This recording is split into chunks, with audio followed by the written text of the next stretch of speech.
इस पिछले 10, 12, 13 साल के सफर में आज की सभा कई कारणों से अनोखी है। यहां कोई राजनेता नहीं बैठा, यहां सनातन संस्कृति के प्रख्यात पंडित बैठे हुए हैं और मुझ जैसे साधारण से व्यक्ति को आपने अपने बीच बुला करके अपनी बात रखने का मौका दिया। इस सब के लिए आपका बहुत बहुत धन्यवाद। राष्ट्रीय संस्कृत विश्वविद्यालय के वाइस चांसलर साहब, प्रोफेसर मुरली मनोहर पाठक साहब, श्री संतोष कुमार श्रीवास्तव साहब, श्री दिनेश यादव जी और सभागार में बैठे तमाम गणमान्य नागरिक, वशिष्ठ जन और मेरे युवा साथियों, मनीष भाई से पहली बार मिला मैं यहां। उन्होंने अपनी बहुत सारी बातें रखी हैं। उससे पहले कौशलेश जी ने भी बहुत सारी बातें कही। सबसे बड़ा संकट आज के युग में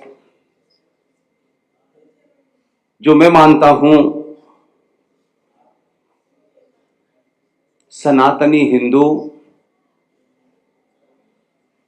सुनी सुनाई बातें, मनगढ़ंत बातों, उस पे जल्दी यकीन करता है। और दूसरा सनातनी का सबसे बड़ा संकट है,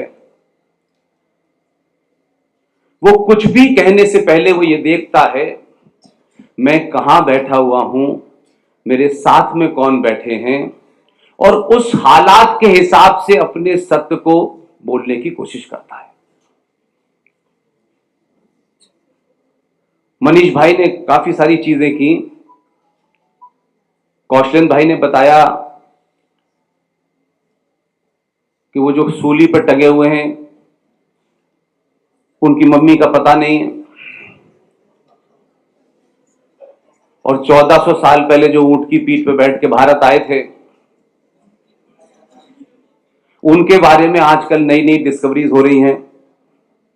कुछ इरफान हबीब ने बताई हैं, कुछ रोमिला थापर ने बताई हैं।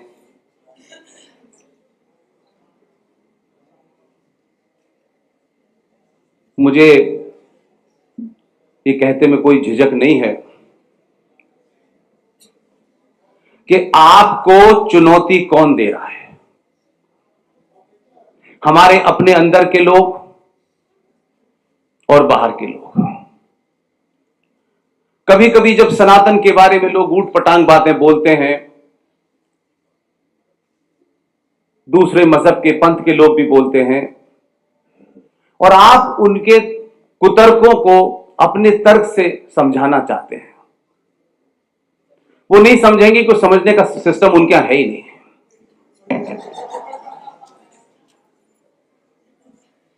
आप कह रहे हैं कि हम चांद पे गए, हमने पुष्पक विमान बनाया, लेकिन उनसे पूछो कि क्या बनाया 1400 साल में, तो उनका दावा देखिए, इसे कहते हैं कॉन्फिडेंस। जो लोग 1400 साल में अपने साइज का पजामा नहीं बना पाए, वो कहते हैं ताजमहल बनाया।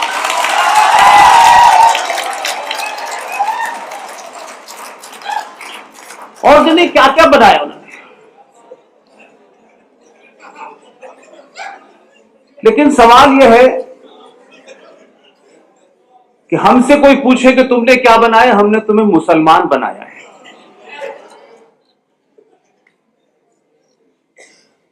इसलिए कि उनका दावा है कि हम अल्लाह के सिवा किसी को नहीं मानते। ये 5 वक्त की अजान में खड़े होकर कहते हैं कि अल्लाह के सिवा कोई दूसरा इबादत के लायक नहीं है, हो भी नहीं सकता।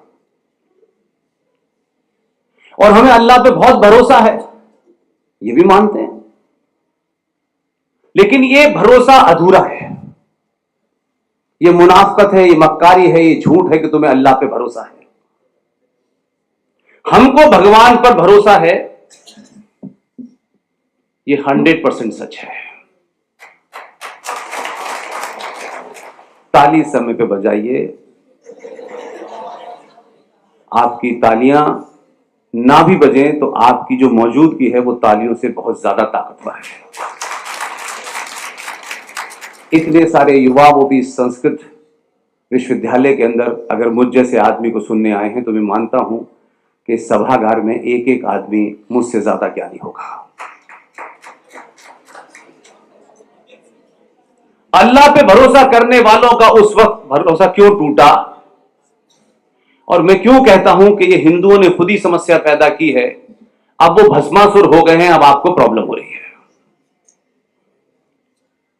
हमको भगवान ने जैसा भेजा हम वैसे ही वापस गए। अल्लाह ने तुम्हें जैसा भेजा, तुमने जब तक विशेष जगह पे छेड़छाड़ नहीं की, यानी अल्लाह को पता था कान यहां लगाना है, नाक यहां लगाना है, यहां क्या लगाना है, लेकिन ये काट पीट वो ऊपर से करके भेज सकता था। तो अल्लाह की जात पे सवाल तो तुमने खुद उठाया, उसने तुम्हें इनकम्प्लीट क्यों भेजा? ये धन्यवाद करो सनातनी हिंदुओं का कि कैंची ना बनाई होती तो पता नहीं क्या होता तुम्हारा।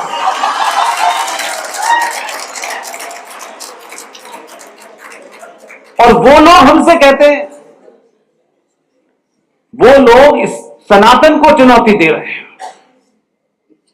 कोई साउथ इंडिया से खड़ा हो जाता है, कोई कश्मीर से खड़ा हो जाता है।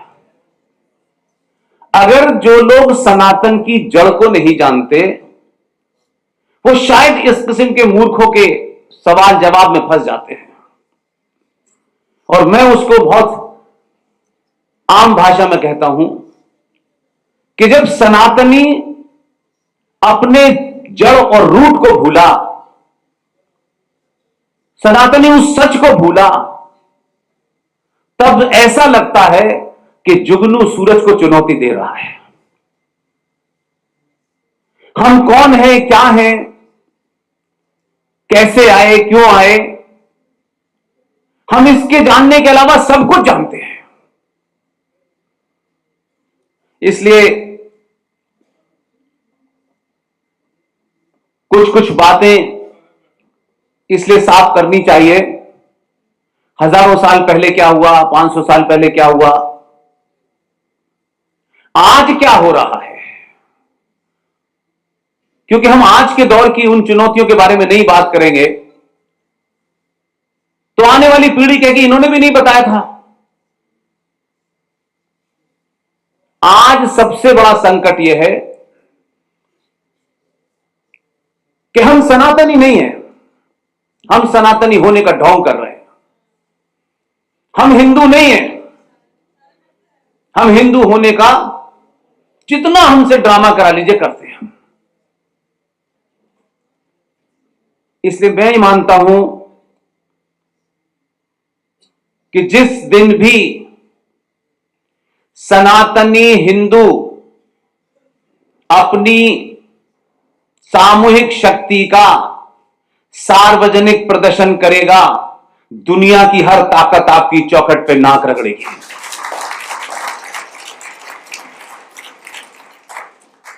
इसलिए जब आपकी अपनी रूट कमजोर होती है तो कोई बताता है कि ये ब्राह्मण है, ये ठाकुर है, ये फलाना है, ये ढिमाका है, और ये खूब चलता है। देश के एक लंबे कालखंड में कोई हमको 500 साल नहीं हुए आजाद हुए, इस तथाकथित आजादी में भी हम 1947 से लेके 2024 तक धड़ल्ले से झूठ बोल रहे हैं। कोई रामायण पे सवाल उठा रहा है, कोई राम पे सवाल उठा रहा है, कोई कृष्ण पे सवाल उठा रहा है। वो तो बहुत दूर की बात है, वो जो सवाल उठा रहे हैं उनकी औकात ही नहीं है। लेकिन कुछ बातों को कहने से हम इसलिए डरते हैं कि किसी महान आदमी ने मंच पे खड़े होकर यह कह दिया था, इसलिए उस महान आदमी होगा। लेकिन ज्ञान का महान से कोई लेना देना नहीं है, कोई मतलब नहीं है।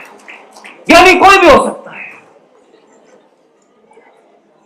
इसलिए सबसे बड़ा झूठ ये जो भारत है, इसके बारे में मैंने कहा कि मैं वहां नहीं जाना चाहता जहां मैं नहीं था। जो मेरे सामने हुआ है, जो तथ्य मेरे पास है, उसको ही आप तक पहुंचाने का मेरा एकमात्र काम है।